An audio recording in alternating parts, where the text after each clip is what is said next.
For more than 25 years, the International Space Station has been the main human outpost in low Earth orbit. But when the ISS retires around 2030, it may not be replaced by one giant new station. It may be replaced by 4 different types of private stations.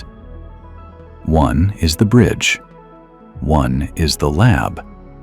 One is the business park. And one is the startup-style station. The bridge is Axiom Station. Axiom's plan is to attach new commercial modules to the ISS first.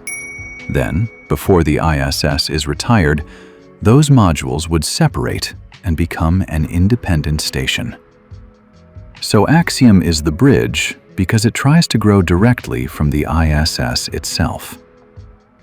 The lab is Starlab. Starlab is being designed as a commercial research station in low Earth orbit. Its main job would be science, microgravity experiments, and industrial research. That matters because the ISS is not just a home for astronauts. It is a place where researchers study how materials, cells, plants, medicine, and human bodies behave without normal gravity. Starlab is trying to keep that research pipeline alive after the ISS.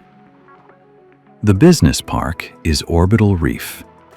Orbital Reef is backed by Blue Origin and Sierra Space. Its idea is broader than a science lab. It wants to support research, manufacturing, astronaut training, private missions, and commercial activity on one orbital platform. Sierra Space has also worked on inflatable habitat technology. That matters because inflatable modules can create more room in space without launching one huge solid structure. The startup-style station is VAST. VAST wants to begin with a smaller station called Haven 1. Then it wants to build toward Haven 2, a larger station for NASA and other customers. So VAST is the startup-style replacement because it is trying to start small, prove the model, and then scale up. Together, these 4 replacements show what is really changing. Axiom is the bridge from the ISS. Starlab is the lab for research.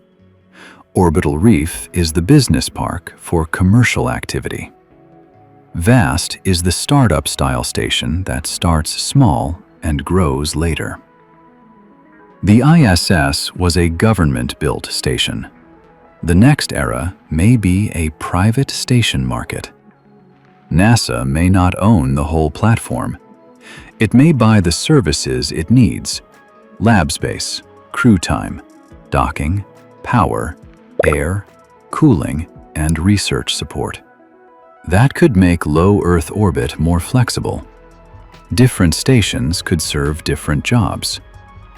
But it also creates a risk. The ISS is already in orbit and working. These replacements still need to launch, operate safely, support crews, and prove they can survive financially. So the question is not only who replaces the ISS. The better question is, which replacement works first? The bridge, the lab, the business park, or the startup?